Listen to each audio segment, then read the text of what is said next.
Hello, this is Lisa, CEO of Sight for White, welcoming you to this week's Talking News on Bonfire Night, Saturday the 5th of November 2022. Last week, we had to say goodbye to Martin. He had been our office apprentice for 18 months, but he moved on to a new role. However, this week we were delighted to welcome Samuel. Samuel started with us with two hats on. Firstly, we are opening an accessible IT suite here at Millbrook House, and Samuel will be on hand to help with all your IT queries. We'll give further details as they emerge. Samuel's second hat is to take over the Talking News. Each week we produce the Talking News. It is a summary of On the White, Isle of Wight Radio, the County Press, the Island Observer and the Island Echo's news and reports, all read out by our team of over 40 volunteers who produce this Talking News each week. It is available on our Alexa skill, which to enable this, simply say, Alexa, enable the Sight for White skill. We also send it out on USB sticks, on our website, on YouTube and our Facebook page. If you're interested in gaining access to the Talking News and need any help, never hesitate to give the office a call. Wishing everybody a happy bonfire night, Lisa, CEO, Sight for White. An immigration offender found working at a car wash in Rye during a raid this morning, Wednesday, has been bailed to catch a flight home tomorrow. From the Island Echo, read by Lee. As first reported by Island Echo, Home Office immigration officials descended on Five Star Hand car wash on East Street, Rye at 11 a.m, accompanied by the Gangmasters and Labour Abuse Authority in Hampshire Constabulary. The joint operation was exploring potential modern slavery, but welfare checks conducted by police on the staff present established all were happy and content. However, when immigration status checks were carried out, it was discovered that one male was committing offences. He was arrested but has since been bailed. Island Echo is told that the individual has booked his own flight home, which will be departing the UK on Thursday. A Home Office spokesman has said the government is tackling illegal immigration and the harm it causes by removing those with no right to be in the UK. We continue to work with law enforcement agencies to tackle illegal migration in all its forms. Our Nationality and Borders Act will fix the broken system, making it fair to those in genuine need and firm on those who seek to abuse it. Enforcement visits are intelligence-led. The public rightly expects we investigate each potential breach thoroughly, and we make no apology for this. Hello, this is an article from Isle of Wight Radio, read by Sue. Bird flu. Poultry and captive birds on Isle of Wight ordered to stay indoors. All captive birds and poultry on the Isle of Wight will have to be kept indoors from next week. It's after the national risk of bird flu in wild birds was raised to very high. An avian influenza prevention zone was declared across the country 2 weeks ago. Now, the UK's Chief Veterinary Officer, Christine Middlemas, has stepped up mandatory housing measures, meaning it will be a legal requirement to keep the birds indoors. The new rules are set to come into force on Monday, November the 7th, to give owners time to make arrangements. There have been more than 200 confirmed cases of bird flu in the UK since late October 2021, and the disease has been detected at more than 70 premises since the beginning of October, as well as multiple records in wild birds.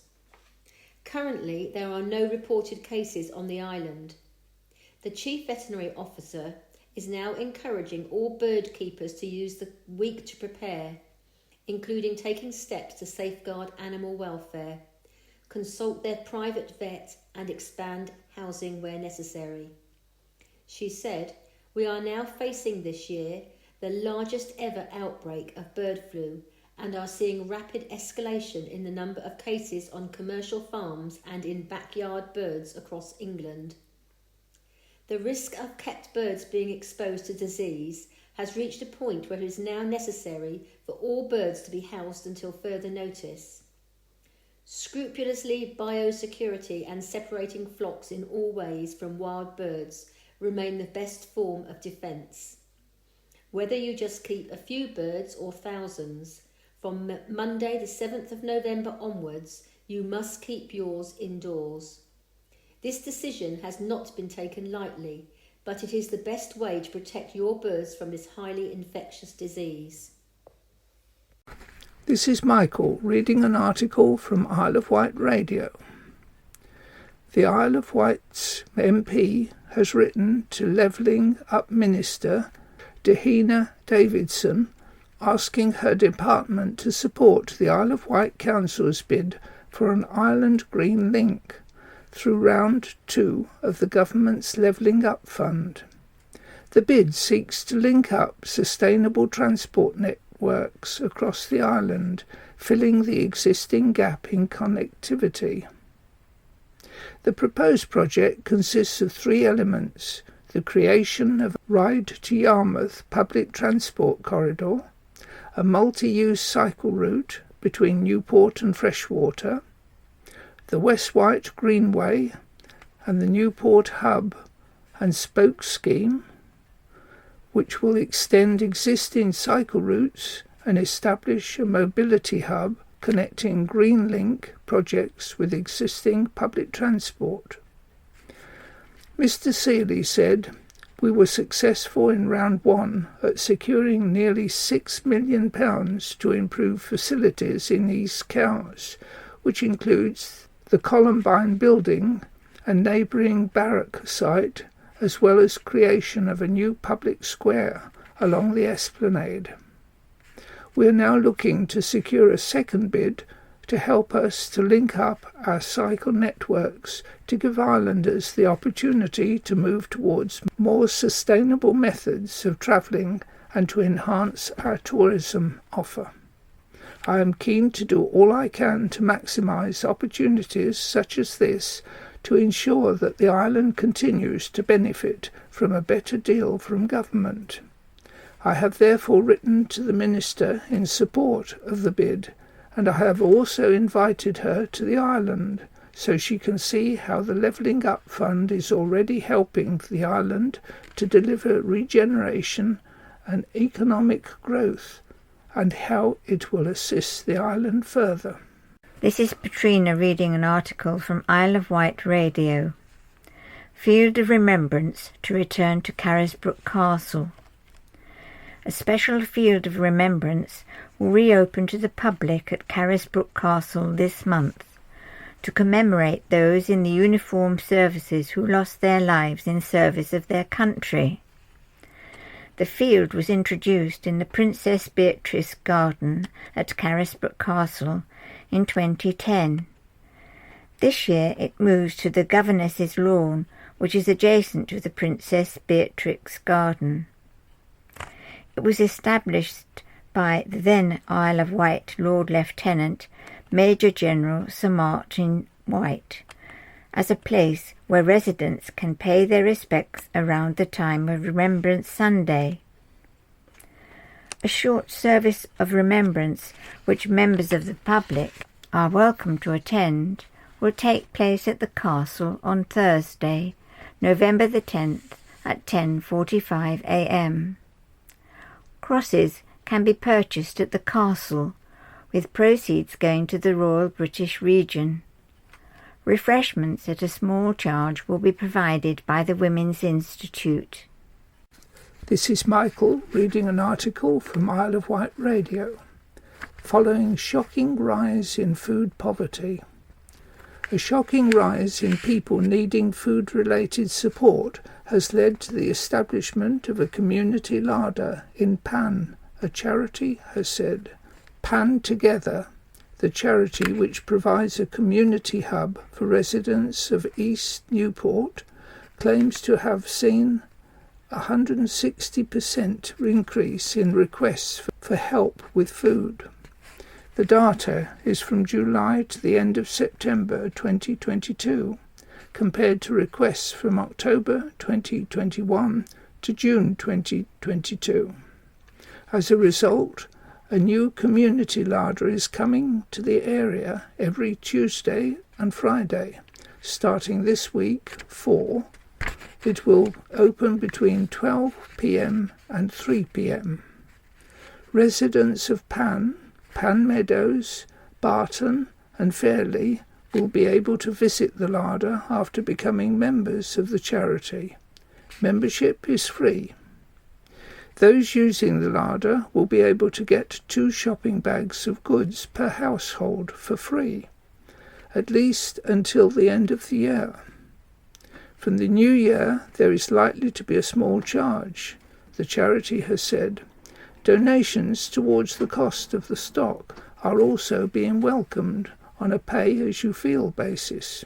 Rachel Thompson, Community Centre Manager, said, "Our community larder has been made possible thanks to significant capital funding from the Isle of Wight Foundation and a raft of other kind and generous grants and donations from companies and individuals which have helped us to stock the larder with fresh, frozen, tinned and dried foods and other household essentials. Sadly, Pan Together's community support and anti-poverty services are becoming increasingly essential and provide a real lifeline to so many vulnerable and marginalised local people." Chairman Bob Gillespie said, "We thought the idea of a community larder was both an excellent and timely one. We are sure it will make a positive local impact, and we are delighted to support the great work of Pan Together. If anyone wishes to donate goods or indeed money to keep the larder and our other support services up and running, please contact the charity on 01983 248 170 or email inquiries at pantogether.org.uk. This is Petrina reading an article from Isle of Wight Radio. Isle of Wight bus fares on the rise after reluctant price hike. The cost of riding a bus on the Isle of Wight has gone up after Southern Vectis reluctantly increased its fares. The firm has said it is not a decision it has taken lightly, but claims it has no choice as the cost of running services has also risen. Southern Vectis' announcement comes months before a government scheme to cap fares at £2 comes into force. Changes which have already come into effect will see single adult fares rise by 10p, 20p or 30p, depending on the journey. Whilst child singles have gone up on short hop trips to £1.50, medium hops to £2.10 and long hops to £2.70. Prices of period passes and multi-trip bundles have also seen increases. A spokesman for the bus firm said, "The cost of running our bus services has significantly increased. This has meant we have had to review the cost of our fares and have reluctantly increased some ticket prices. This is not a decision we have taken lightly. We have kept any prices rises to an absolute minimum." Robbie Williams, Pulp and George Ezra revealed as Isle of Wight Festival headliners for 2023 from the Island Echo read by Lee. The lineup for the Isle of Wight Festival 2023 has been revealed with Robbie Williams, Blondie, Pulp, The Chemical Brothers and George Ezra set to headline the 4-day event between the 15th and 18th of June 2023. Other acts announced today, Monday, include the Sugar Babes, Sophie Ellis-Bextor, N-Dubs, Anne-Marie, Sam Ryder, Gabrielle, Scouting for Girls, Niall Horan, Ella Henderson, The Human League, Mika, Example, Manic Street Preachers and Groove Armada. Returning to Sea Close for the first time in 12 years, Pulp will headline the Friday night. George Ezra also returns, bringing his infectious festival anthems on Saturday night, with the Chemical Brothers closing the night. Robbie's headline set closing the festival on the Sunday will be a UK exclusive. Speaking about his appearance, Robbie Williams has said, "There is something magic about a British festival. Us Brits know how to bring the energy. I am thrilled to be headlining the iconic Isle of Wight Festival. It's a real honour and I can't wait." Festival promoter John Giddens has said, "We're thrilled to announce this lineup today and welcome truly iconic artists to the island in June, from era-defining bands and electric live performers to chart toppers and fresh new talent. The Isle of Wight Festival lineup showcases an exciting array of talent spanning 40 years of music. Tickets are on general sale from 9 a.m. on Friday, the 4th of November.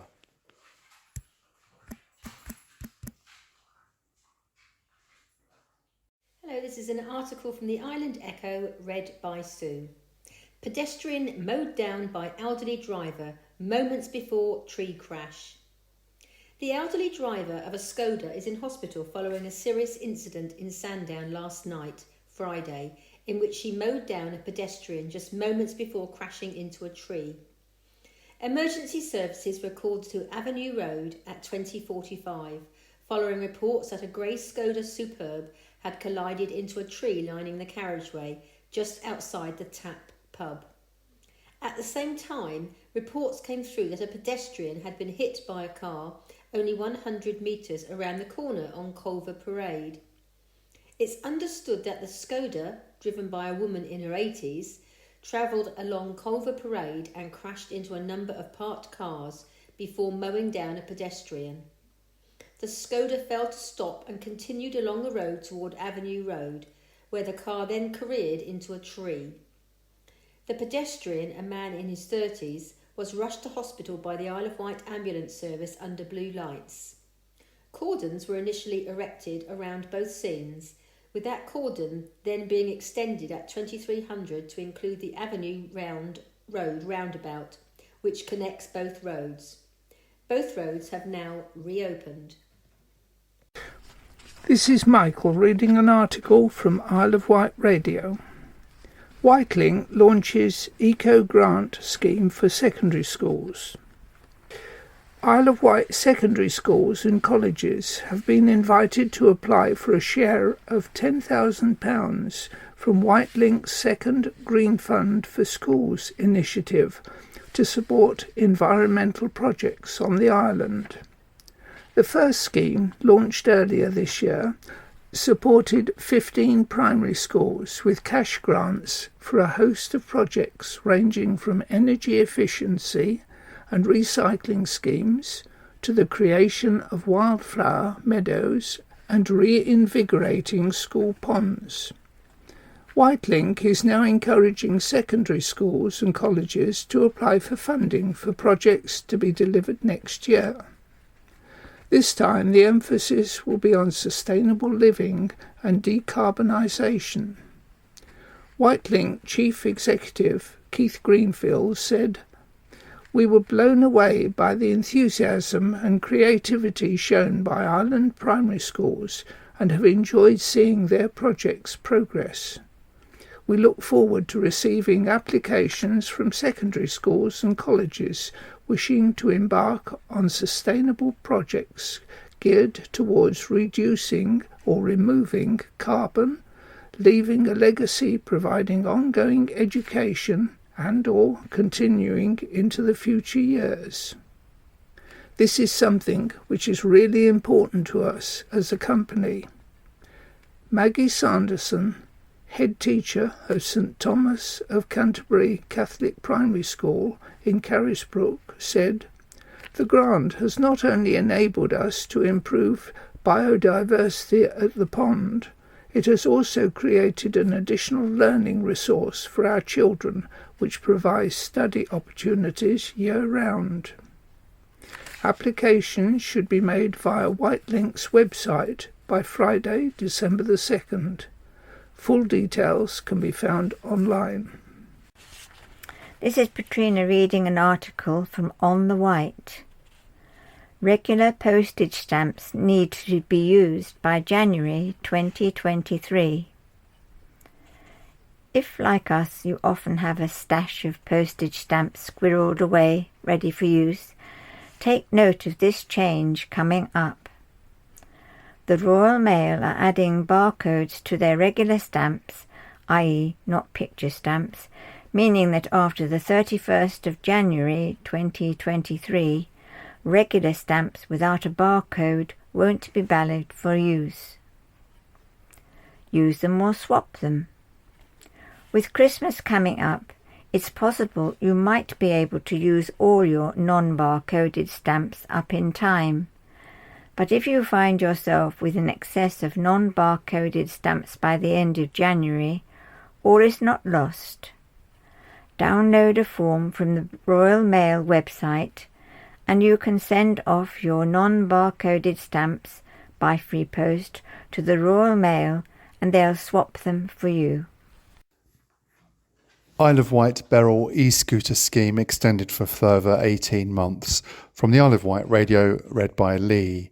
UK micro-mobility provider Beryl has been given the green light to extend its e-scooter trial schemes for another 18 months. The approval comes after the 3 local authorities with which Beryl runs e-scooter trial schemes accepted the Department for Transport's, or DfT, invitation to extend them until May 2024.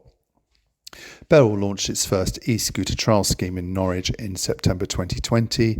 This was followed by a second scheme on the Isle of Wight in November 2020 and a third in Bournemouth and Poole in January 2021. All 3 have been extended. According to industry calculations based on modal shift, this has saved almost 44 tonnes of carbon dioxide emissions. Beryl CEO and co-founder Phil Ellis said, "The numbers show that our e-scooters have proven to be really popular across the 3 areas, and their extension is a major boost to our aim of inspiring even more people to take up sustainable travel.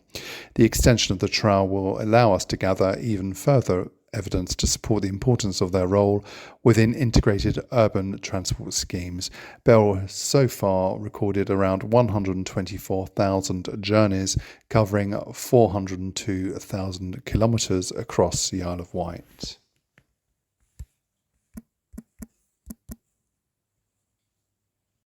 Hello, this is an article from the Island Echo read by Sue.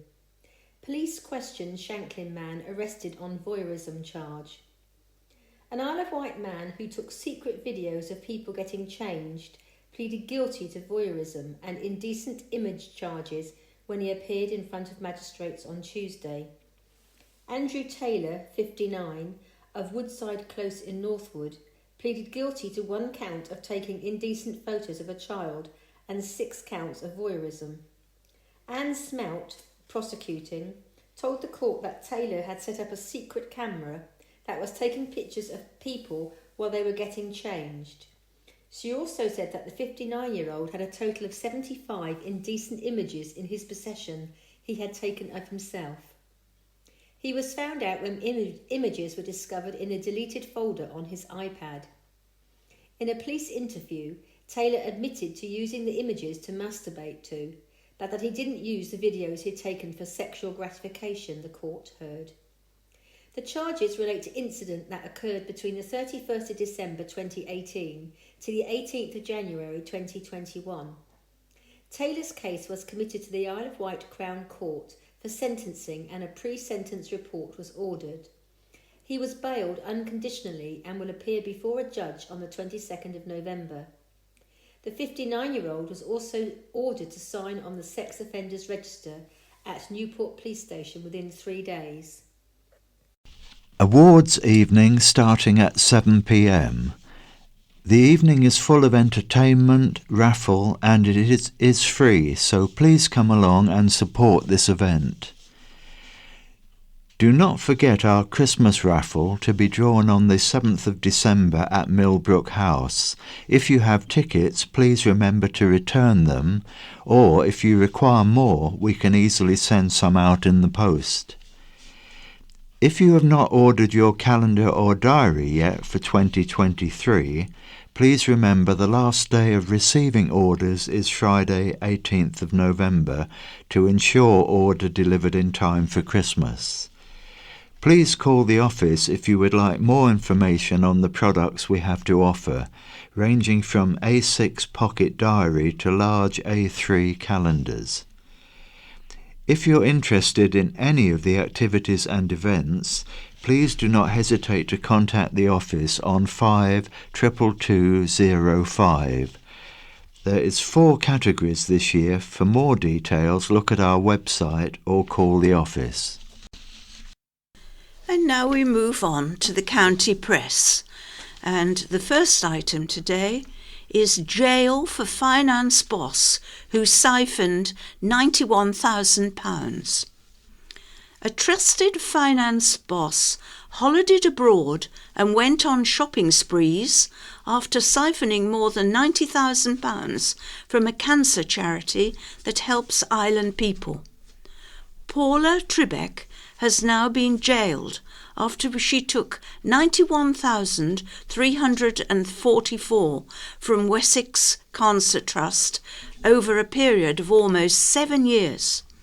The 48-year-old joined the charity in 1993. She was working as a financial coordinator when the fraud began. The Wessex Cancer Trust helps people affected by cancer on the island and the rest of Wessex, with a centre in Newport that opened in 2020 after a major fundraising push. Tribeck was not connected to the Isle of Wight operation. Prosecuting, Matthew Lawson said the charity had more than doubled in size, meaning there was less supervision of staff, and Tribeck took advantage. Tribeck went undetected when she transferred money into her bank from charity accounts she'd been asked to close. She changed papers to make it look like the money was being used to pay suppliers. She carried on for nearly 7 years until late 2019, taking £93,813. She only paid back £2,386. Mr. Lawson said she was spending large amounts of money on shopping and holidays and living beyond her means. This came at a time of financial difficulties for the charity, which was seeing services scaled back as a result. Jailing her for 2 years, Judge Nicholas Rowland said, "We were a lifelong employee of the Wessex Cancer Trust. Others were giving up hard-earned sums. There is no excuse. People may think twice about giving to this charity, all because of what you did." Tribeck's behaviour was discovered when suppliers began chasing the charity, saying they hadn't been paid. Tribeck of Broadlands Road, Southampton, gave evasive answers until the charity broke into her work desk and found evidence. She was arrested and made full admissions to police, appearing visibly shocked when told how much had been taken from the accounts. Mitigating, Chris Granger said Tribeck had been trying to make her family a better unit by taking them on holiday and treating them. He added that she was deeply remorseful and deeply regrets her actions. She admitted fraud by abuse of position. Storm Claudio strikes by Lucy Morgan. Storm Claudio brought walls down, flooded roads and halted Island Line trains when trees fell on the tracks. The Met Office later confirmed the Isle of Wight had recorded the highest wind gust, 115 miles per hour at the Needles, when heavy rain and winds hit on Monday and Tuesday. Hover travel and Red Jet crossings were suspended during the storm. On Tuesday morning, Sandown resident James Ashpole rang the CP to report residents were trapped in mobile homes by floodwater.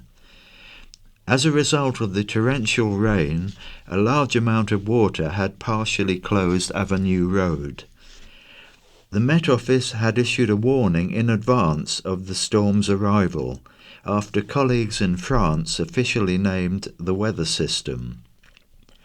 A spokesperson for Island Road said its teams were called to more than 100 fallen trees on roads and pavements. The contractors said, quote, "It was a very busy night with high winds causing many highway issues, particularly in the northern half of the island. We would like to thank our staff in the hub and also our teams and contractors who worked throughout the night in difficult conditions to keep the network safe and open," unquote. On Instagram, Sean Cuff shared his photo of a downed tree in Lynch Lane in the West Wight. Another fell in Leeson Road, Ventnor. In East Cowes, an investigation was launched when a large wall collapsed on a walkway near Church Path. A big pile of bricks lay across the path near the town's medical centre on Tuesday. On Facebook, an East Cowes resident shared a photo of a tent in a front garden, hoping to find its true owner. A trampoline was blown onto Pixley Hill freshwater and had to be recovered.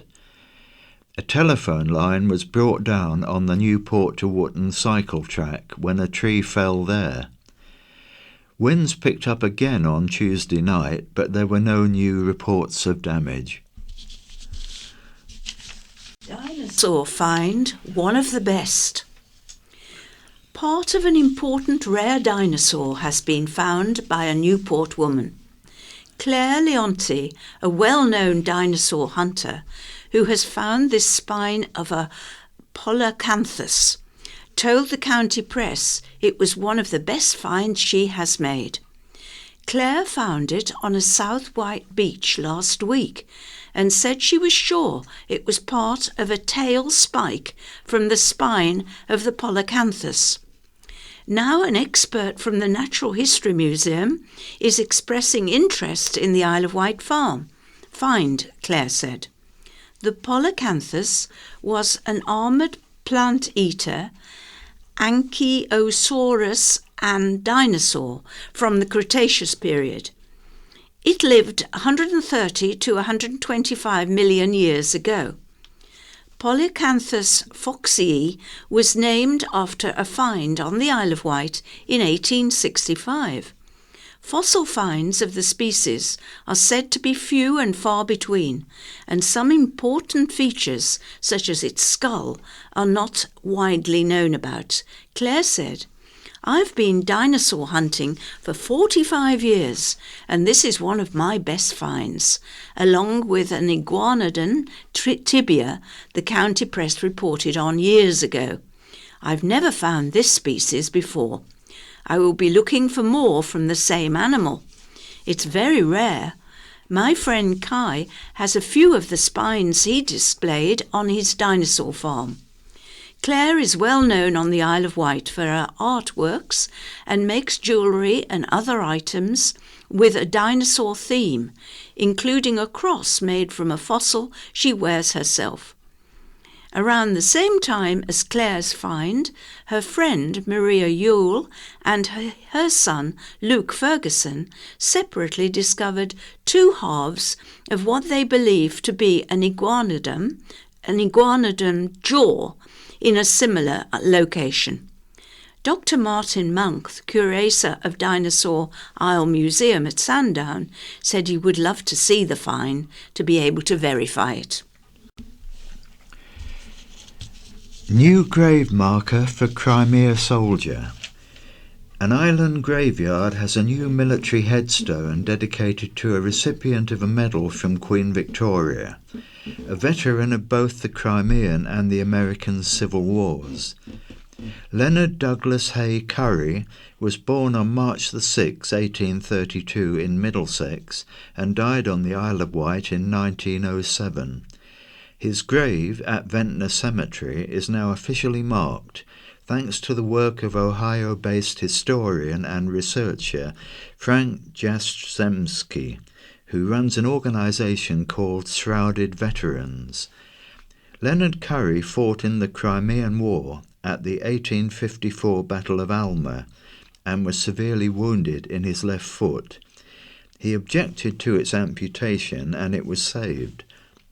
In 1855, Queen Victoria presented him with the Crimea Medal at Buckingham Palace. Later, Currie travelled to America and quickly rose through the ranks of the Union Army in the American Civil War. By 1862, he was a colonel in the 133rd New York Infantry. In 1863, he was shot in each arm during a battle in Louisiana, before being mustered out 2 years later. Returning to England, Currie died on January 3, 1907, and was buried in Ventnor. His previously unmarked grave now has a headstone, after approval from the U.S. Department of Veteran Affairs. Shrouded Veterans aims to rescue the neglected graves of former soldiers from the 19th century, and it has been raising money for the headstone and its ongoing care. The organisation has been tracking down the resting places of veterans buried outside the United States, mainly focusing on those who fought in the American Civil War and Mexican-American War. Leonard Currie's headstone stands next to that of his first wife, Harriet Currie, who was from Philadelphia, Pennsylvania. The couple married in 1862 and Harriet died in 1877. Her great-grandfather was among those to sign the Declaration of Independence.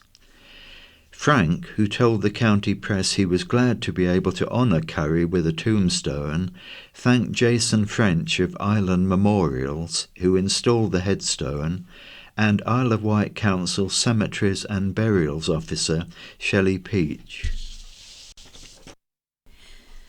Boot sale buyers boost fundraising. 2 island charities have benefited from the weekly car boot sale at Calbourne Recreation Centre over the past year. Cheques were presented to Sight for Wight, which provides information and support to visually impaired islanders and their families, and Daisy Chains Isle of Wight, which supports families with children who have a disability, long-term health needs, or life-limiting condition. Organisers say, "We would like to thank all our buyers for their kind generosity in donating to our chosen charities this year. We raised a total of £2,387.16, with each charity receiving £1,193.58. We've been raising money for charity for the past 11 years and have now reached a grand total of £27,000. We hope to see you all at our car boot sales next year." Porker on the run. A large pig made its great escape and was spotted on the run in the middle of the road on the A3055 towards Ryde Tesco near the roundabout on Wednesday, shortly after 5 p.m. Police were called to the scene as the pig headed south in the Brading direction. Sergeant Radford said on Facebook, quote, "Do you own a farm in this area? Has one of your pigs escaped? If so, please try and recover it. We've been advised that it's causing traffic to build up and vehicles are trying to evade it." Sergeant Radford continued, "That's a new one for me. Thankfully it's not a cow, as I wouldn't be going anywhere near it." Police later managed to catch the runaway pig and returned it to safety. Hotel boosts its hygiene rating. A Sandown seafront hotel has bounced back after being slapped with a 1-star food hygiene inspection. Following a recent visit from the Isle of Wight Council's Environmental Health Team, Hotel Maria on Calva Parade has now been awarded a 5-star very good rating. Speaking in September, the hotel vowed to improve after concerns were raised over a number of failings, which resulted in a major improvement necessary rating. These problems included inefficient monitoring of stock control, incomplete cleaning records, and a gap in the wall above the hand-washing sink, which was feared may be an access point for pests. A spokesperson, speaking in September, said, "Since the report was published, bookings have been cancelled. Work had been completed to address problems, and staff had trained on hygiene, health and safety. The improved rating has been hailed as good news by the hotel." In their latest report, officers found the management of food safety and hygiene, food handling goods, as well as very good. Cleaning and condition of facilities and buildings. Inspectors only found issues when they re-inspected the venue, one being with paperwork and the other with clothing. Overall, the hotel scored 10 out of 80, with the lower the score, the better the hygiene rating. Beautiful storks pay us a visit. 3 young white storks from an estate in West Sussex are turning heads on the island. The birds have ventured across the Solent and have stayed here for a number of weeks. Islander Claire Jacobs recorded their visit with some great close-up photographs, sharing them with the White Stork Project and the county press. The white storks have been spotted in Arreton, Godshill and Murstone and are identifiable by their tags. Part of a rewilding scheme, they were born on the Knepp estate near Horsham and are part of a scheme to reintroduce them to south of England, where it's believed they were once common. The island visitors are all male, and 2 are fitted with GPS tags to allow their movements to be monitored. To understand their behaviour, the Knepp Stork Project wants to hear about where they're being seen. Report your sighting at whitestorkproject.org/report-a-sighting. Should we pay more for the police? Have your say. The annual public consultation on increasing the police precept collected with council tax is underway. The consultation is carried out by Donna Jones, the Police and Crime Commissioner, who last year described increasing the precept by the maximum amount allowable as the responsible thing to do, after she gained the support of 67% of the 5,427 respondents across the constabulary area to do so. However, the views of the 287 respondents from the Isle of Wight were much more lukewarm, as only 51% of them supported the increase. The maximum increase in the police precept allowable for 2023-4 will be £10 for a Band D property.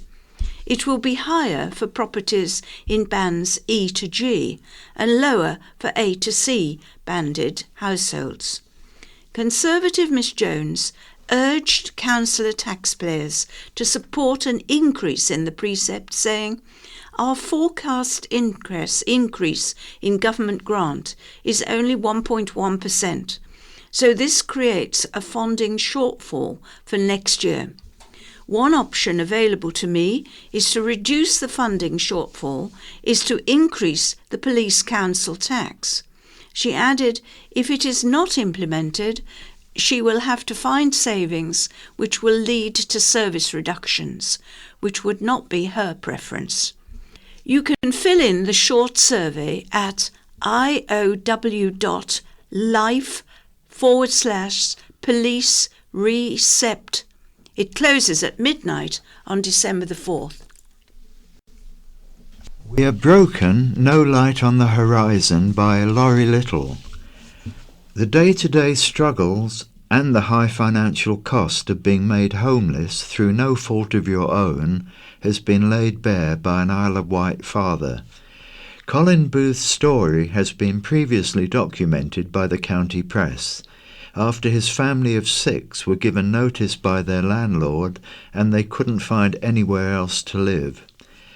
It's a story currently being lived by hundreds of island families. 2,465 people at the end of June were in the same position. In March 2022, we found out that our home was being sold and set out to find a new one. That's a quote by Colin Booth, a family of 6 set adrift. 2 months later, we were homeless as we couldn't find anything. Then the real stress started. The cost of moving home is incredible. You have removal men, van rental, bills to pay, contracts to pay up, fuel and time. For us, we had nowhere to go, and when we found ourselves in Yarborough House in Sandown, squashed into one room, we had already spent much more than £1,000 to be homeless. Storage for our belongings was the biggest cost. We bought a sofa bed, as I'd been sleeping on a bare floor. A tiny freezer above a small fridge eventually gave way to a larger fridge freezer, one with some space but no storage for dry goods, etc. The price of single-room living as a family of 6. We found ourselves moved to a caravan. We bought a countertop fridge for extra food space, another fan because of the heat, and the costs kept adding up. The kids, however, loved being in the caravan. They saw the fun in it all, and we kept the hardships hidden. We were told in mid-October that there was a 2-bedroom flat for us, which we could not turn down. Otherwise, we would be making ourselves intentionally homeless and wouldn't get any further help. Now we've moved into a block of flats in Newport, and for the first time in all this saga, I cannot hold back the tears. The place is a disgusting mess, and the whole building smells of drugs. It has finally broken me. Soon we'll be moving again, as this flat isn't suitable for us. The only entry is up a slippy metal stairway, and our autistic son has already almost fallen over twice. Every place we've been put is depressing and uncared for, in conditions private rentals wouldn't touch. The system is broken and drowning, and our council have teaspoons to bail out the water. The bottom line is that the facilities available to the most vulnerable are inadequate. There's no light on the horizon. Flooding fears raised by village home bid. Plans for houses in a rural village have been met with resistance from residents who claim irreplaceable wetlands would be impacted. Mainland company Domusia Developments have put forward plans for 1 3 and 1 4-bedroomed house behind Lily Grove, a property on Bryston Main Road. Plans say the designs are for energy-efficient barn-type detached houses in a rural courtyard layout.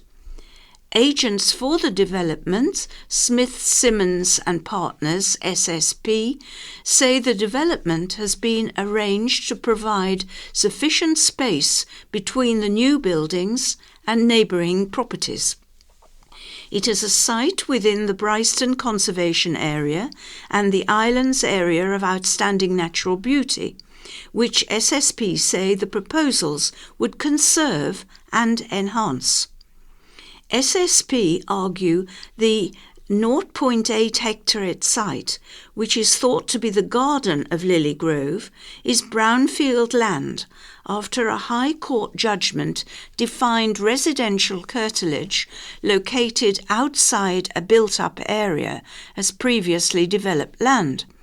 However, the AONB partnership, Bryston Parish Council and neighbours argue the land has not previously been developed and has never been part of the Lily Grove Garden, instead being used as a paddock for sheep, horses and cattle. Around 20 objections have so far been submitted and raised concern about it sitting within a flood zone and a lack of archaeological assessment, as historical documents suggest a potential settlement could be located near to the site, which dates back to 1086. The parish council and nearby residents say they have identified the land is a water meadow and a rare and valuable natural habitat for wildlife, which the developer has supposedly not recognised. The AONB partnership says the development would be likely to have a significant harmful effects on the special characteristics of the AONB.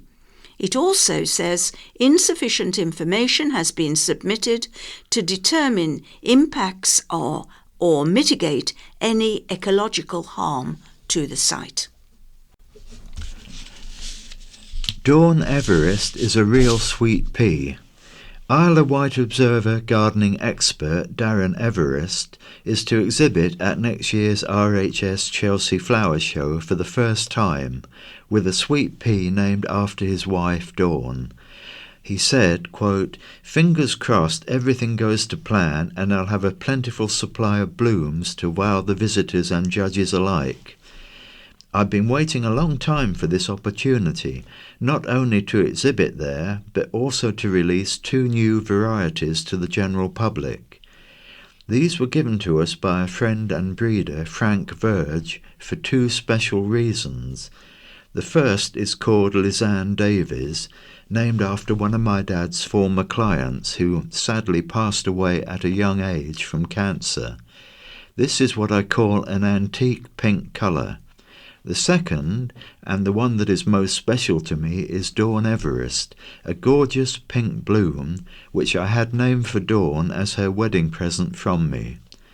We've had this for 10 years now, and I've been waiting for the perfect opportunity to showcase and make seeds available to all. It has already won an award at the National Sweet Pea Show back in 2019 for the best new seedling, since when everything was put on hold due to COVID. What better place to release it but at RHS Chelsea? Arrests after oil drums taken. Police have arrested 2 men following the theft of oil drums from Isle of Wight pubs. Hampshire Constabulary officers arrested a 19-year-old man and a 44-year-old man, both from Enfield, London, on suspicion of theft. A van containing a number of oil drums was also seized. A police spokesman said, "We're aware of some discussion over the weekend on social media about suspicious activity relating to cooking oil drums being taken from pubs across the island. Teams, including the High Harm team, have been looking into this. We've received reports over the weekend from a number of pubs about this issue. We are investigating the full circumstances surrounding this and are treating this as theft at this time. The 2 men have been bailed until January the 28th, when inquiries into the circumstances continued. Among the pubs who reported the thefts were the Checkers Inn in Ruckley, the Sun Inn in Calbourne, Yarbridge Inn in Brading, and the Fighting Cocks near Arreton." Missing Appeal relaunch. The mother of long-term missing teenager Damien Nettles is working with the charity Missing People to relaunch search efforts on the 26th anniversary of his disappearance. Damien, aged 16 at the time, was last seen by his family on the evening of November 2nd, 1996. After leaving a party, Damien was seen at multiple locations in Cowes. After buying chips at Yorkie's chip shop, he engaged in conversation with a group of men who were later identified as army members. Damien's last positive sighting was in the early hours of November the 3rd, 1996, on CCTV. He was walking alone, eating chips on Cowes High Street. Damien was described as white European, 6'3", with a slim build, brown eyes and short brown hair. He was wearing blue jeans, a black jacket and black boots. Valerie, Damien's mother, has worked tirelessly to keep search efforts for Damien alive, in the hopes that he will be found safe and well. In 2019, she published the book The Boy Who Disappeared, her account of Damien's disappearance. Anyone with any information about Damien can contact Crime Stoppers on 0800 555 111 or Missing People on 116 000 or email 116 000@missingpeople.org.uk.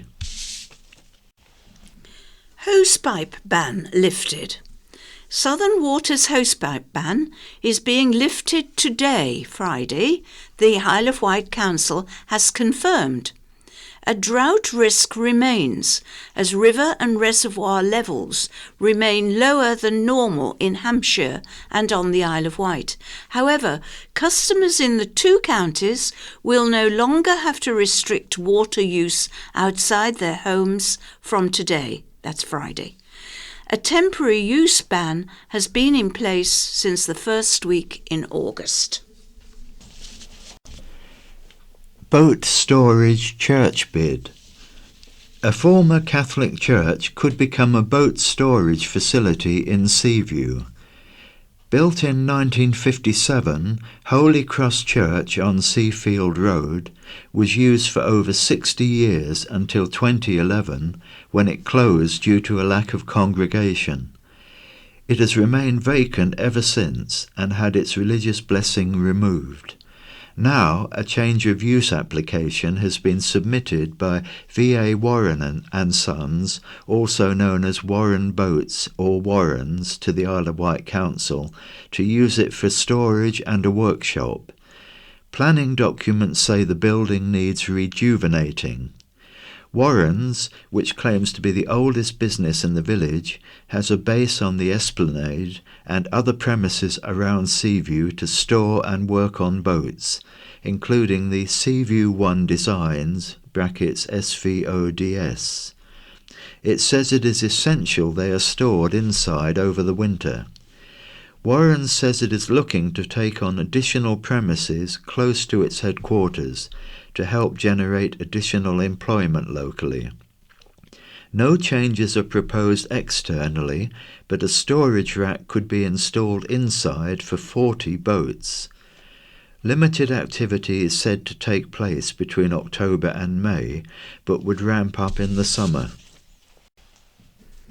And there's a happy ending for Cluck Norris, abandoned at the Donkey Sanctuary.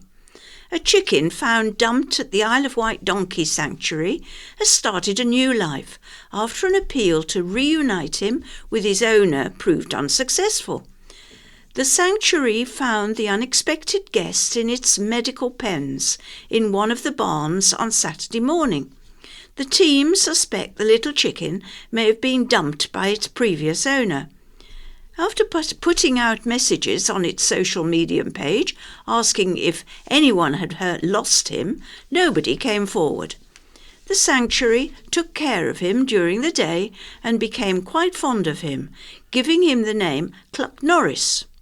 The sanctuary said, "We kept him safe overnight, and during Sunday he had a wander and found some friends in the car park at the end of the day, and one of these people said he might be able to offer him a home." Cluck Norris is now at his new home, and the sanctuary team would like to wish him all the best and are glad he had a happy ending. He should consider himself very clucky indeed. Affordable homes bid is put on hold. Plans for affordable houses in Calbourne have been put on hold. At the Isle of Wight Council's Planning Committee, members decided to defer the plans for 12 houses on Elm Lane, 11 of which would be affordable, so the developer Vectis Housing could provide more information. Officers advised councillors the application could not legally be passed, as information about the development's nitrate neutrality had not been submitted, so the correct regulations could not be completed. They also raised other issues, including highway access problems, pedestrian safety, and the increased use of the Elm Lane and Sunhill Junction, saying it would result in an unsafe environment for future residents. Officers had recommended the application be refused, but councillors felt it was a very sustainable development that would provide much-needed affordable properties on the island. Councillors felt if the main issue of nitrate neutrality was addressed, they had a view to accepting the application when it came back before the authority. However, Councillor Chris Jarman proposed they reject the application, as he felt it would not address the other problems officers had with the application, and it would be disingenuous of the committee to return the proposals under the illusion they could be resolved. He proposed a motion to reject, but received no seconder, so the motion fell. Councillor Jeff Brodie said the arguments which had been put against the application were excessive in the extreme. He said many of the issues, other than the nitrate neutrality one, could be dealt with by planning conditions.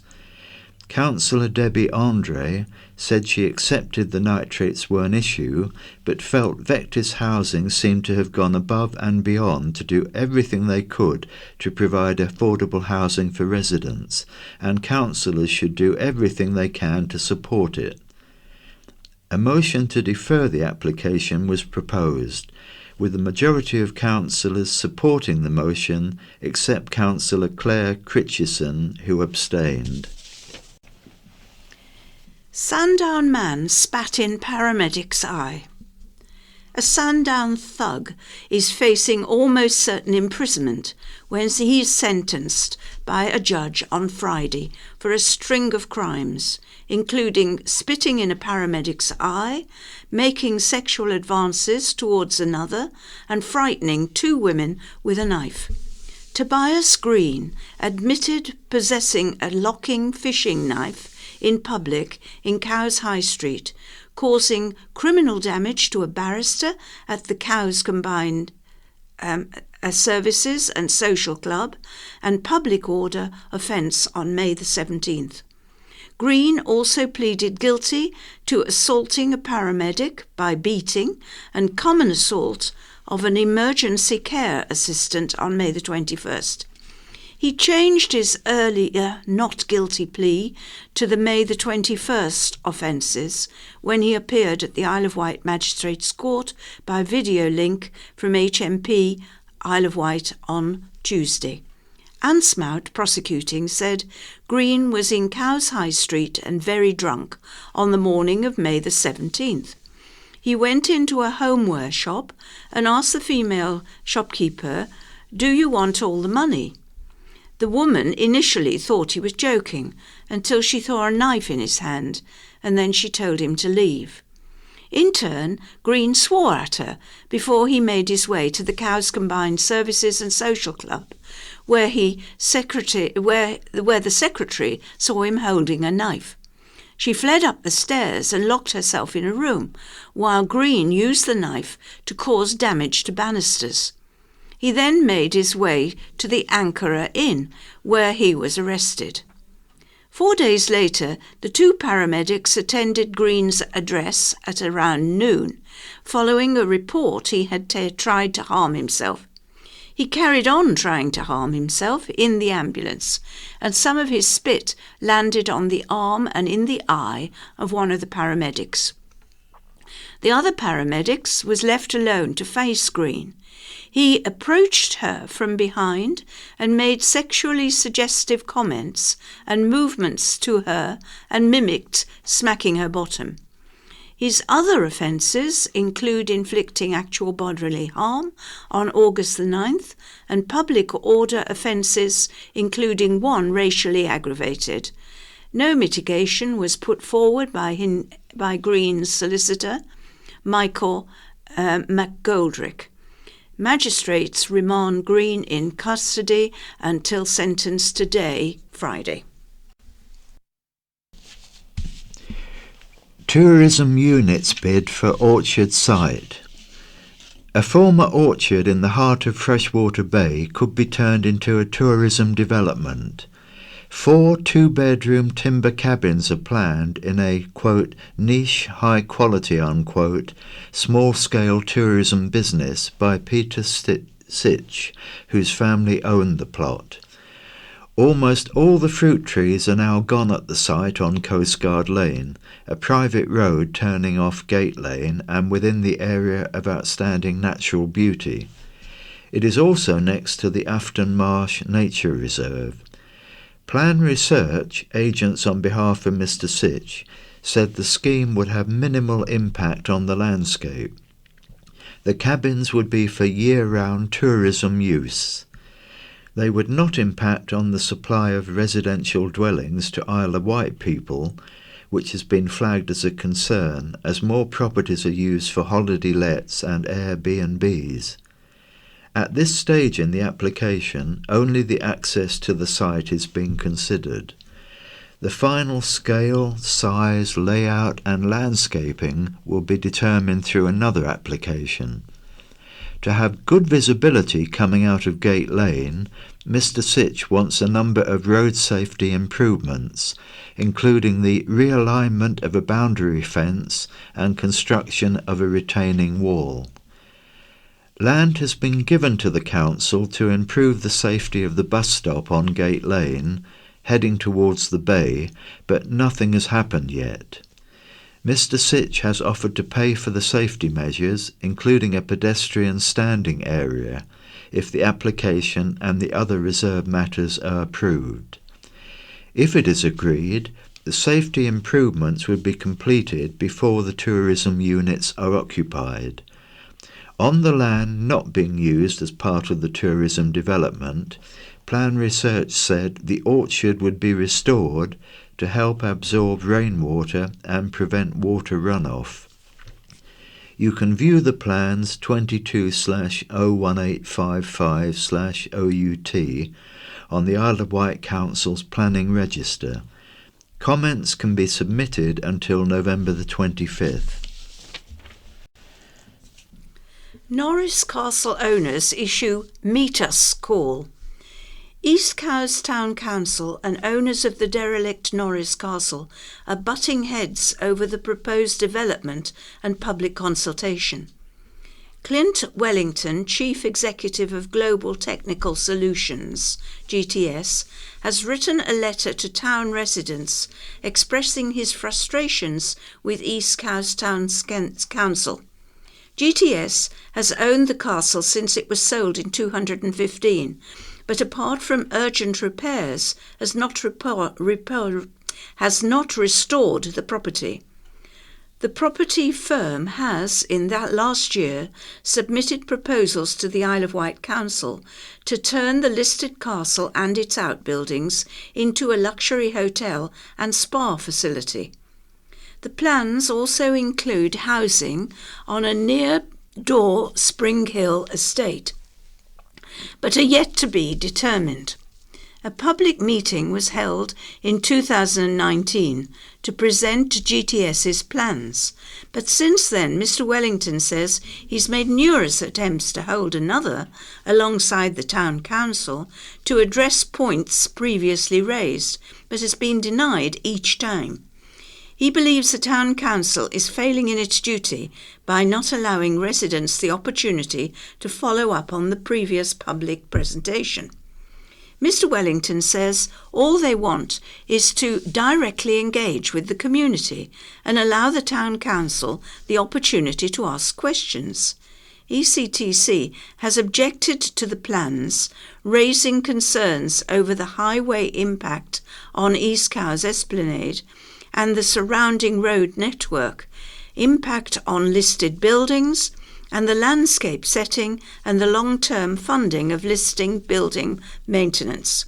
Mr. Wellington, however, says ECTC is not responding to questions he has put to councillors over the objection, which he says is based on other parties' objections. Mr. Wellington argued GTS's proposal for Norris are the only long-term solution to safeguard the assets for future generations. Responding to Mr. Wellington, the Town Council said GTS had not asked to hire the Town Hall, which he is at liberty to do. However, it would not participate in any meetings. It said it has repeatedly told Mr. Wellington its position has not changed, and only if the plans were varied would the ECTC make further comments. ECTC pointed out it is only a statutory consultee and the Isle of Wight Council would make the final decision. The Town Council said communication from Mr. Wellington keeps raising the same issues. Man made racist and sexual remarks. A man who made racist and sexually explicit remarks to 3 women is due to appear before a judge. Alan Castles of Clanfield, Waterlooville near Portsmouth appeared before Isle of Wight magistrates. The 44-year-old admitted racially aggravated harassment and 2 counts of using threatening, abusive or insulting words, behaviour to cause harassment, alarm or distress in Ryde on June the 6th. He also admitted possession of cannabis on the same date. Prosecutor Anne Smout said a group of friends had met up on Ryde seafront at approximately 10 p.m. They were sitting on a seawall when Castles approached, making strange noises. He scared them, screaming, calling them reprobates, and made several derogatory, racist and sexually explicit comments. Michael McGoldrick, defending, said it was a one-off relapse, not Castles sticking his fingers up to the court order. He said his actions were unacceptable and inexcusable, and Castles showed genuine remorse. He will be sentenced on November 22nd. Threats and damage case. A Ryde man has admitted two counts of criminal damage and 1 count sending a communication threatening message after being arrested near the Red Jet terminal in Cowes. Edward Lal, 29, of Marlborough Close, Ryde, appeared at Portsmouth Magistrates' Court last Friday. He admitted the offences and was given conditional bail until November the 25th. Pre-sentence reports are being drawn up by the probation service.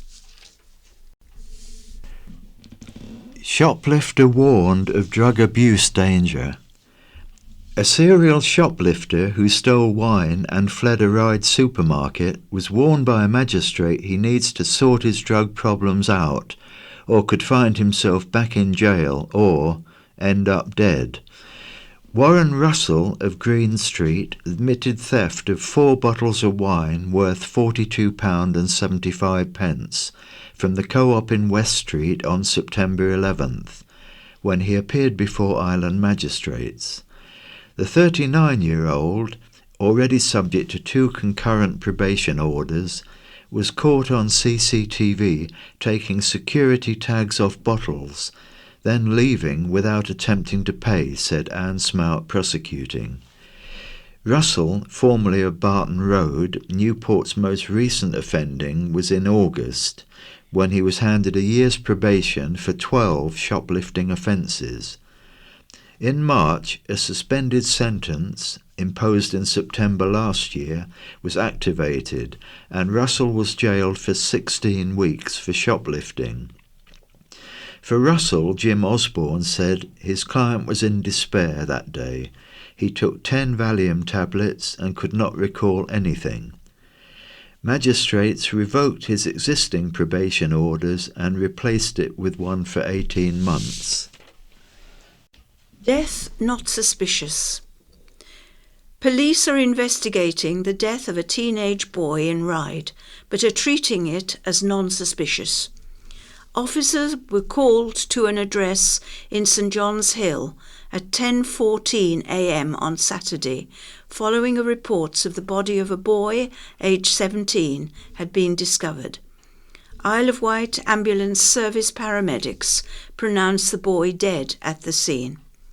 The teenager's next of kin were informed and are being supported by specialist officers.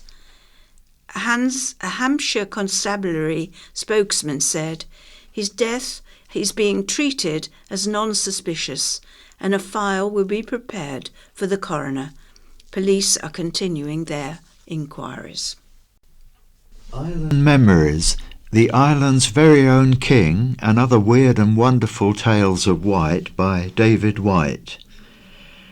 The island abounds with plenty of mysteries and folklore, much more than could be mentioned here, so I will just scratch the surface with a few.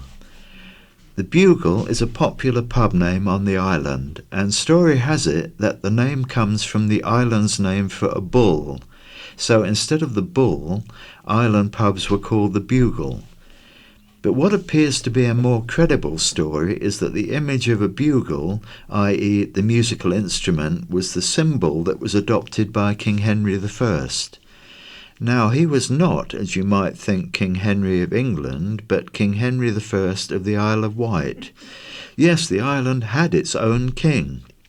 It was in 1445 that Henry VII crowned Henry Beauchamp the King of Wight. Having a king was not too popular with islanders, especially as they never saw him. He never visited his kingdom. But King Henry had never been what you might call a healthy specimen, so when he died 4 years later, Henry of Wight was happily forgotten by the islanders of that era. There was not too much mourning done on his behalf, so his only legacy is in the name of the Bugle on some island pub signs. On St Lawrence Undercliff stands a stone cottage, and hidden in the wall is a form of water spout. Folklore has it that at the time the cottage was a shebeen, a name for an illegal drinking establishment. With all the smuggling that was going on, there was plenty of alcohol and no shortage of people to drink it. So the story goes as follows. A farmer in Whitwell had lost one of his prize ducks down a well, and thus had given it up for lost. But 2 days later, while drinkers were happily imbibing outside the shebeen in St Lawrence, to their surprise they heard a noise, and from the watercourse popped up the lost duck. It had managed to transfer the underwater course from Whitwell to St Lawrence. From that day on, the shebeen became known as the Duck. Also in Lawrence's, hidden deep in the woodlands, lies the Elephant Hole, but why it is called by that name is a mystery. The ivy-covered opening leads into a tunnel going through the cliff to eventually emerge a short distance into the large opening. Obviously it is man-made, by who or why poses a mystery. On the Ordnance Survey maps, there used to be a site near Wroxall marked Cook's Castle. It was not, however, a castle, as is popularly imagined, but a folly built by Sir Richard Worsley in the 18th century. The idea behind it is that it would enhance his view from Appledurkham House. Today, all that exists is a stone marker with an inscription stating that it was the site of Cook's Castle. On the Dover at St Helens, there are the remains of an old church, although only the tower now exists because the rest has been washed away by constant coastal erosion. During the days of sail, the Royal Navy used to drop anchor off Bembridge in order to obtain provisions, as the water obtained from the village was also reported to have superior storage quality. While there, some of the crew would take the stones from the old ruined church in order to scrub the sailing ship's wooden decks. This became known as holy stoning, owing to where the stones came from. Keeping to form, the small stones became known as prayer books, whereas the larger stone were called Bibles. As said previously, the island has a wealth of legends, folklores, and facts. Sometimes sorting out what is what can prove an impossible task, but some of the stories certainly make good reading. Fireworks across the island. Fireworks night parties will be taking place across the island this weekend, with a new charity event in aid of Mountbatten already sold out. The Fairlea fireworks will take place at North Fairlea Farm, Newport, tomorrow, Saturday, with the fireworks display starting at 8 p.m. The annual Yarmouth display also takes place on the Common tomorrow around 7 p.m, with the crowds meeting in the square from 6 p.m. before a procession to the lit beacon. The Isle of Wight Community Club Cowes will be starting its display from around 8 p.m. tomorrow.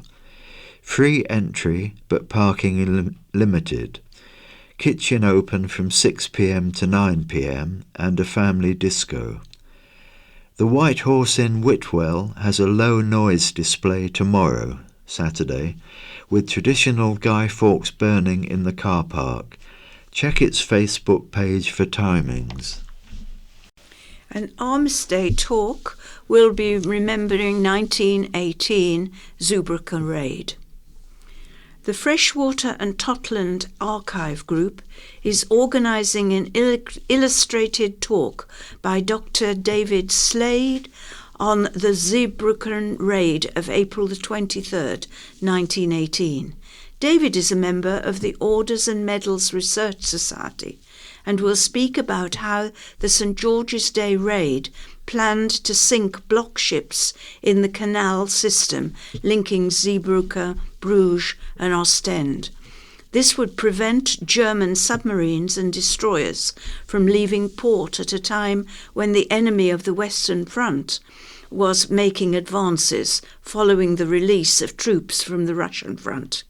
Several island servicemen saw action during the raid, including gunner Frederick Jenkins, Royal Marine Artillery, who lived in Camp Road, Freshwater. A.B. Henry Hollis was killed in action aboard HMS Iris II, and he came from Bryston and was related to the current Bryston village shop owners. There was also A.B. Ferdinand Lake, whose grandmother was from Ventnor, although he lived in Portsmouth. He was awarded the Conspicuous Gallantry Award for bravery. The talk is at Freshwater Methodist Church, Brookside Road, Freshwater, on Friday, November the 11th at 7:30 p.m, and entry is £5 to include refreshments. Laughter by the bucketful promised at Panto. Following the success of last year's pantomime Cinderella, made-to-measure productions will return to Newport's Medina Theatre this Christmas with Jack and the Beanstalk. Audiences enjoyed the theatre company's pantomime last Christmas, and this year's promises to be, quote, bigger, brighter, and even funnier than before, unquote. Despite COVID restrictions last Christmas, feedback for our production of Cinderella was outstanding, and we really are excited to be back in Newport with Jack and the Beanstalk this December. Jack and the Beanstalk runs from December 20th to 30th, and there's grown-ups only performances too. And very briefly, at Shanklin Theatre, the 12th of November, there's Cloud Bursting. On the 19th of November, there's Pam Ayres, who will do her poems. On the 23rd of November, there's Michael Portillo. And very briefly, there's a claimed performance to appear in West White, will take place on Saturday, November the 12th. It will be given by the internationally acclaimed performance violin Jonian Kadeschi and pianist Noam Greenwood. This is November the 12th in Freshwater Memorial Hall. And now we move on to the letters. The first one here is from Richard Hughes of Cowes. I was interested to read Bob Seeley's comments on the real facts about sewage, but I find myself with a question. He could not support a vague end to storm overflows because he felt the implementation would cost hard-pressed families hundreds, if not thousands of pounds, and take years, if not decades. I guess that this cost would fall on people either as taxation or as higher water bills. Then he applauds, and why should he not, a potential multi-million-pound investment designed equally vaguely to significantly reduce storm overflows. It seems unlikely that this investment could be free of cost to hard-pressed families, but rather paid for out of taxation or through higher water bills. And as suggested by other correspondents, this too could take several years. A plan is better than no plan, but what will happen is whether very much actually happens. In the real difference between the Duke's scheme and the government's scheme, then underway later, any failure will be blamed on the water companies and not on national leaders. A letter from a name and address supplied. Let down by the management. Dear editor, I have problems walking and it causes me severe pain and breathlessness. This week I had to attend St Mary's for a routine appointment in the north part of the hospital. The consultant said I needed to get some blood tests done and a scan. He gave me forms to go to pathology and diagnostics to get them done. I consulted the map near to the outpatients clinic. Both departments were in the south part of the hospital. As it takes me more than an hour on public transport to get to the hospital, I decided to get both procedures done as I walked down to the south part of the hospital to catch the bus. Imagine my anger when, on arrival at the pathology department, there was a piece of paper pinned to the door saying they'd moved to the north part of the hospital. After getting the scan done, I had to struggle back up the long corridor to the pathology department, then back down again to go out and catch the bus. I know it may not seem very far if you're young and fit, but sadly I am neither anymore. What is really concerning is those planning the move of a key department in the hospital either hadn't thought about or hadn't bothered to get the signs changed telling patients how to find it. If they'd missed that, what else might they have overlooked? My consultant was great, the reception efficient and kind, but they're clearly let down by the management. No wonder our only hospital is increasingly being referred to as St Scary's. And this is one about a fertiliser solution. Take a look along the beach at Ryde. There are huge piles of seaweed that have drifted onto the sand. It may have to be cleared eventually, either buried or disposed of in landfill, because of the tendency to rot and smell.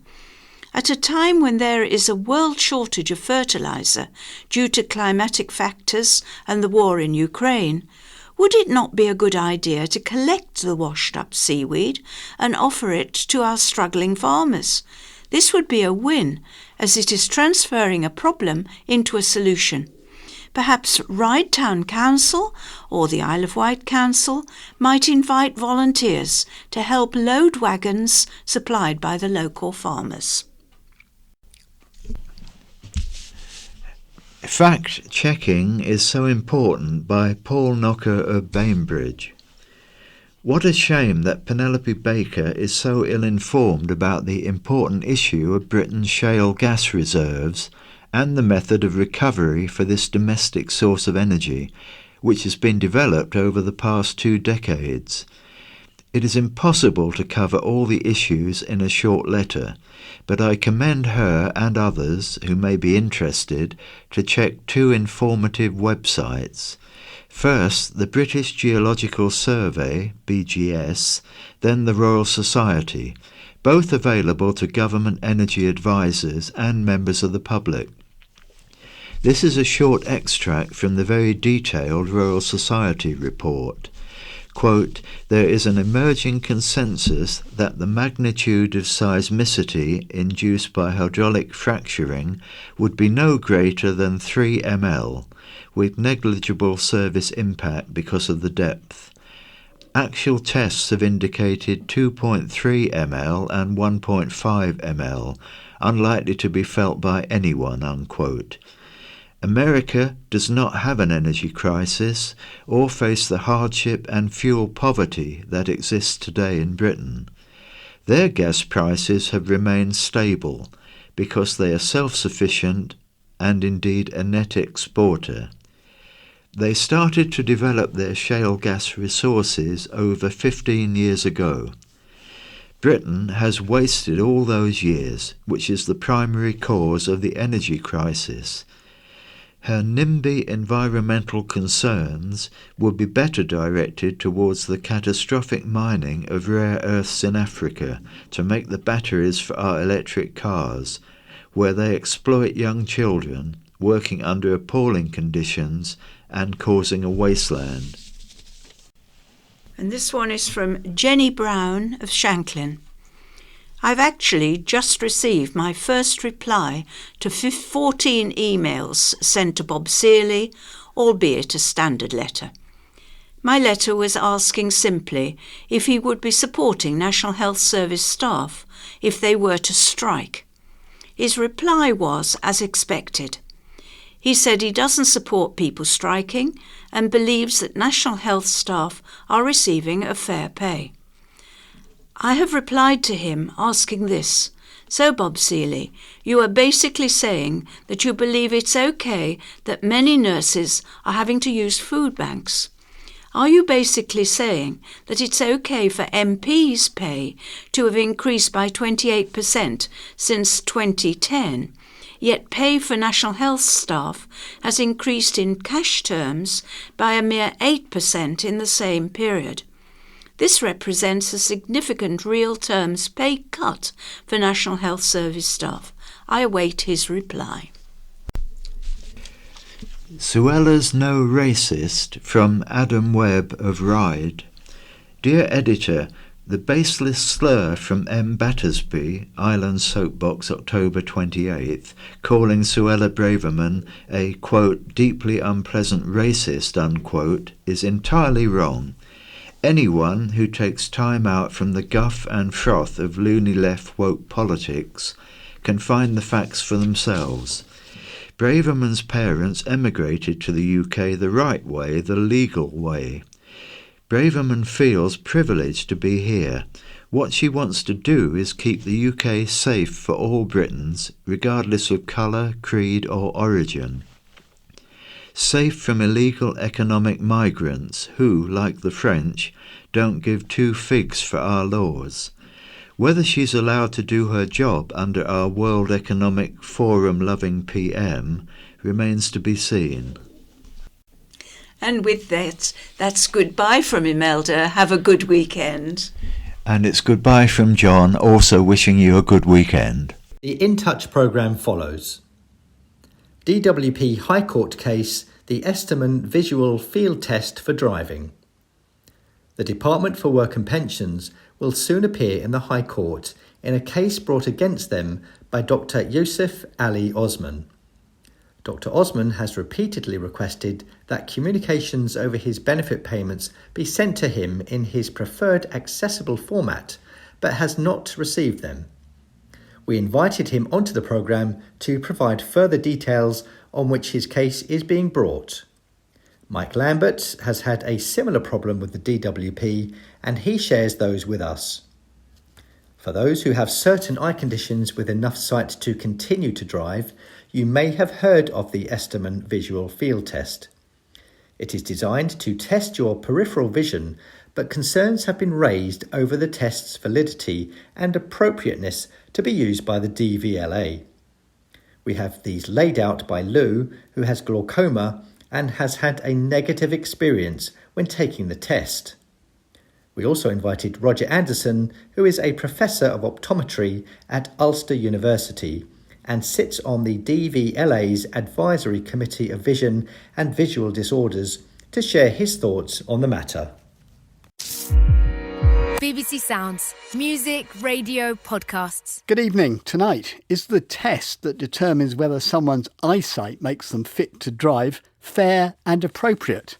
The Esterman test was never designed for testing the ability to drive safely. We'll be hearing more from Lou later in the programme, and also from some blind listeners springing to the defence of supermarkets and the help they offer with shopping.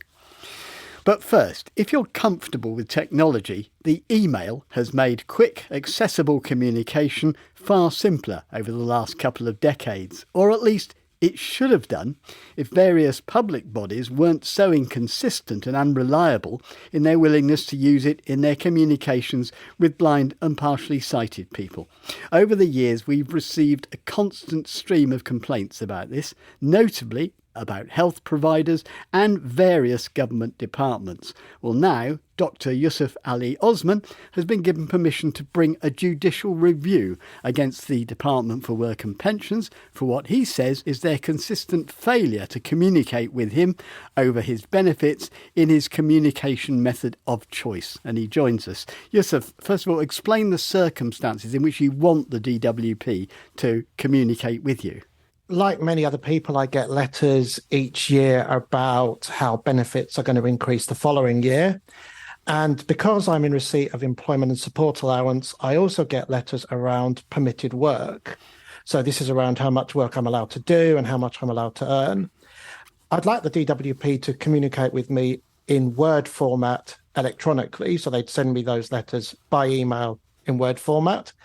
What they have been doing is sending me print letters, which I then have to scan, or letters in Braille, which don't arrive sometimes for 5 to 6 weeks after they were dated, which, as you'll know, is really important because sometimes you're being asked to provide responses to questions, or you're being given a time limit to make a mandatory reconsideration. OK, so what has the DWP said when you've asked them to do this? Not very much. They have sent me electronic communication, but it's always been PDF format, which can be made accessible, but in the case of the DWP isn't accessible because they're sending me scanned images of text. So my screen reader can't read it. I get a message from JAWS saying the document appears to be blank. This might be scanned text that requires optical character recognition software.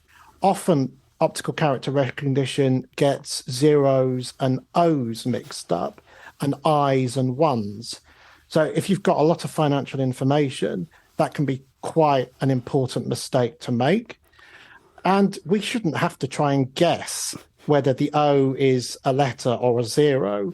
You know, it should just be provided in a format that we can read straight away. And how long has this problem been going on for?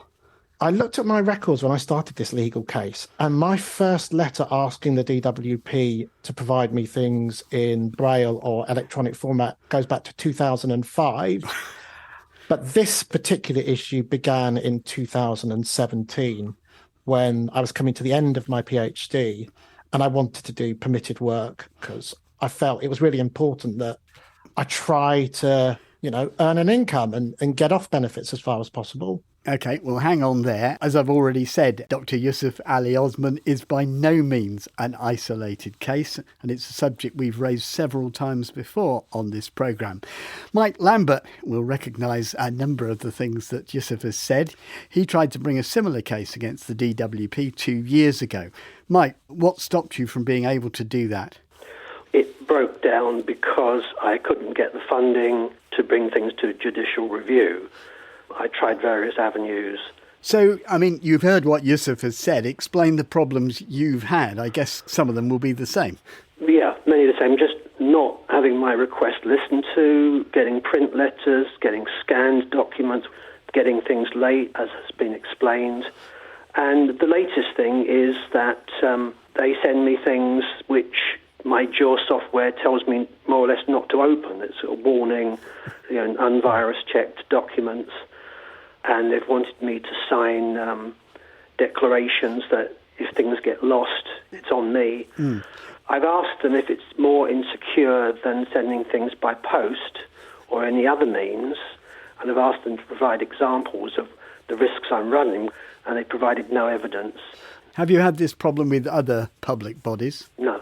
Never? No. Right. No, the DWP uniquely unhelpful and disobliging.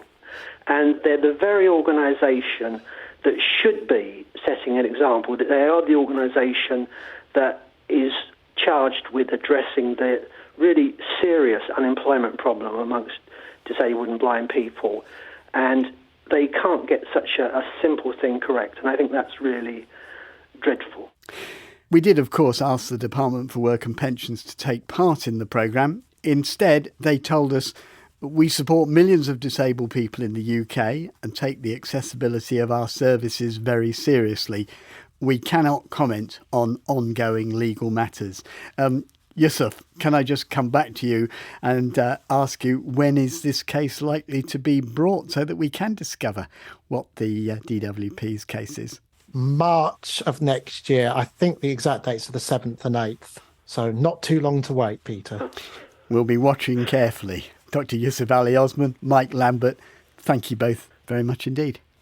Now, lots of response from you to another legal matter.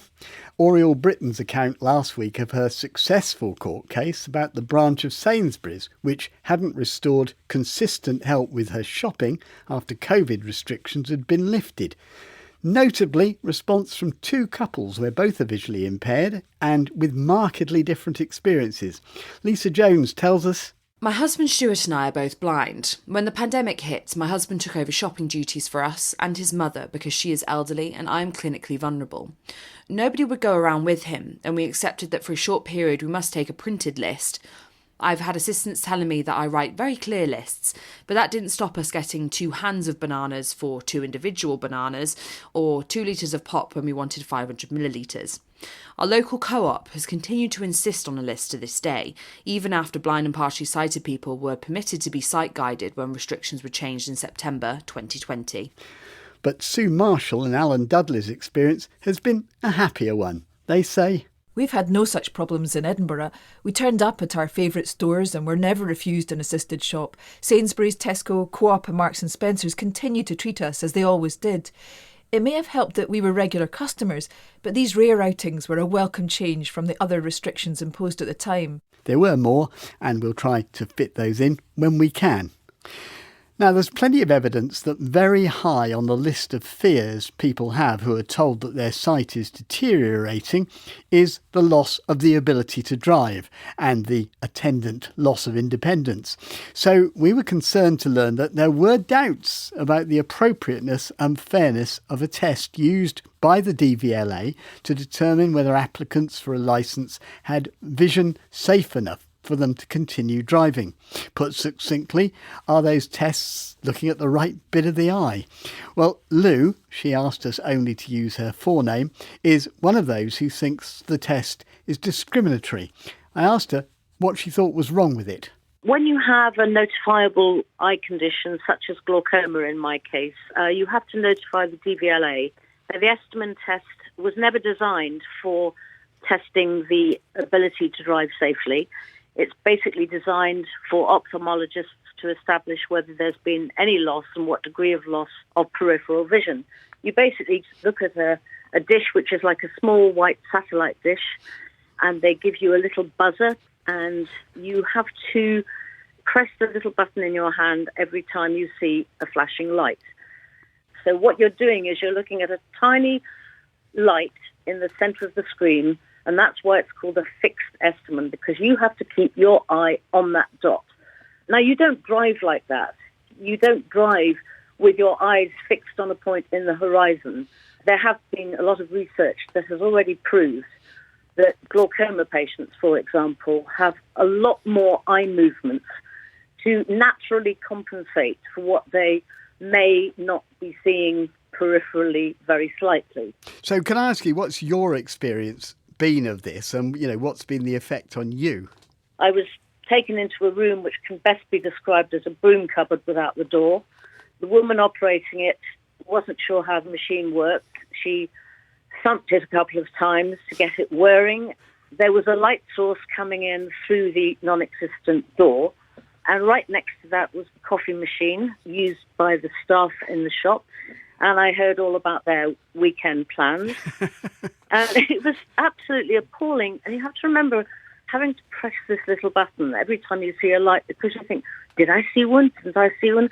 You're only allowed to press it 3 times wrongly. In other words, you're allowed 3 false positives. And if you get 3 false positives, you failed. And that means you go home a couple of days later, you'll get a letter in the post saying, stop driving, you can't drive. From the minute you get this letter, you are no longer legal to be on the roads. Your driving licence is revoked herewith. And it's absolutely devastating. Has this actually stopped you driving? Well, I got the letter. I failed the test, not surprisingly. I didn't fail it very badly, but I did have false positives. And what happens so then? It stopped me driving. It stopped you driving, but do they say that stopped you driving for good, or do you get another chance later on? How does it work? You get another chance to take the same test in the same place. Now, I had passed at my ophthalmologist in my local hospital. I had passed the test, sent it to DVLA, but I had challenged them through a solicitor anyway to accept a test from my hospital, and ultimately they did, because I was just a nuisance. So I am still driving now. In a progressive condition, they test you every year, but in fact it's every 9 months, because you have to apply for the test 3 months before the expiry of your 1-year licence. But you would agree that, people with the responsibility for who can drive on the road are right to err on the side of caution. And don't get me wrong, I know that vision has to be tested, it has to be good for driving, of course it does. But there are severe limitations about the estimate. It's completely inappropriate. Just finally, can I ask you, what do you think ought to happen? What would be an appropriate test? Honestly, I wish the DVLA would really take seriously the research that's been presented to them. I mean, there's been a great body of research which shows how inappropriate the estimate is, and also how the brain compensates for some marginal vision loss. For example, in some countries, they allow on-road assessments. So I applied to the DVLA to do an on-road assessment, and they actually did say to me that, yes, they would accept the results, but I couldn't do an on-road assessment because I didn't have a driving licence. It was a catch-22. Catch-22, yeah. Yes. I'd like to see them issuing, for example, a 1-day licence, or even they have simulators now. I consider myself a very good driver. I know there are certain conditions that I'm not happy driving in, such as at night, so I self-monitor. But I accept that, not everybody's going to self-monitor in the same way. So I know that there have to be assessments and certain restrictions, but not the estimate. Well, that was Lou. Listening to that is Roger Anderson, who's Professor of Optometry at Ulster University. He also sits on the DVLA's Advisory Committee of Vision and Visual Disorders. That's a panel of clinical specialists that work with the DVLA to provide advice with the aim of improving road safety, and they meet twice a year. Roger's not representing the DVLA in this interview. He's here as an independent expert. Roger, you were listening to that. The Esterman test has been said to favour the lower field of vision, which it's argued by some makes the test ineffective for accurately assessing your vision for driving. What's your reaction to that and what you've heard from Lou? The Esterman test, it does equally test the upper and lower field of vision. Whilst it may not have been specifically designed for driving, I think we would all accept that visual acuity, which is the test where we typically read a letter chart or a number plate, is just a test of central vision, and it isn't sufficient for conditions where people have lost large parts of their field of vision. The Esterman test tests out further into the field of vision than maybe a traditional test would, but it's actually quite a simple test in that it only tests using spots of light at one fairly bright level, rather than lots of different levels that maybe a normal test for glaucoma would do. So the thinking is that if you can see a spot at that bright level, your vision is sort of taken to be relatively normal there. So it shouldn't be a particularly onerous test to pass for most people. Where the problems arise is when people are borderline. So the result is sent to the DVLA doctors, and they have to look at this test and decide whether or not the subject makes the conditions for driving according to the regulations within the UK. So it has to be fairly simple and easy to interpret. But is there a case maybe for having a more sophisticated way of assessing people? I mean, for example, Lou talked about the possibility of doing on-road tests because that was, more in keeping with what you actually have to prove rather than looking at a set of lights. That is correct. The problem with driving is it's very multifactorial. So if you do an on-road test, so it depends on the test conditions. I mean, Lou mentioned research studies from Professor David Crabb's lab at City University of London, which have looked at visual field and driving. And it's true that he did some very good work, but found that, the eyes make dynamic movements. They scan the road while we're driving, as Lou said, and that is correct. But we scan it with the whole field of vision. We don't just scan it with our central vision. So even that scanning requires a very intact field of vision. I mean, Lou did explain that from her experience, the test is sometimes done in poor conditions. Is that a fair comment? It is a fair comment. I think she's definitely got a point there. It does need to be done properly. And the instrument itself is sophisticated. It has very carefully controlled light levels. But if there's an open door and people walking in and out and the background light changing, yes, that's not acceptable. But if it doesn't do well, they should be given a second chance. I don't think the DVLA is out to take people's licences away. If someone has a bad experience, it should be repeated and they should be given a chance to do it properly. Can I ask you, has the validity of the Esterman field test ever come up on the advisory committee of Vision and Visual Disorder panel, which you're on? Not as a suitable test. I mean, the Esterman is used by a lot of countries. I've never come across any suggestion that we do away with it. We have to have some kind of field of vision test for certain patients. Lou is understandably concerned about people who might fail the test. Is it possible that the test might pass people who didn't ought to pass? Yes, it's theoretically possible. There are some little subtle insertions in the test as measures of reliability, not as many as in a normal visual field test. I think the concern is more with the people who fail it, particularly those borderline ones, and maybe they just require a little bit more care and attention and another opportunity. Roger Anderson, thank you very much indeed. We did invite the DVLA onto the programme. They couldn't make anyone available, but they did send us the following statement. There are a range of assessments available which are dependent upon an individual's medical condition. We may seek additional expert advice as to alternative forms of assessment in certain circumstances. If a customer fails an Esterman test and their licence is revoked or application refused, there is no time limit for reapplication.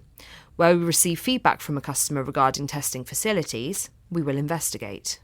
And that's all for today. Your comments and experiences, please, on that and indeed anything else you've heard in tonight's programme. Do email intouch@bbc.co.uk. You can leave your voice messages on 0161 836 1338 or go to our website bbc.co.uk/intouch. From me, Peter White, producer Beth Hemmings and studio managers Tom Parnell and Amy Brennan. Goodbye.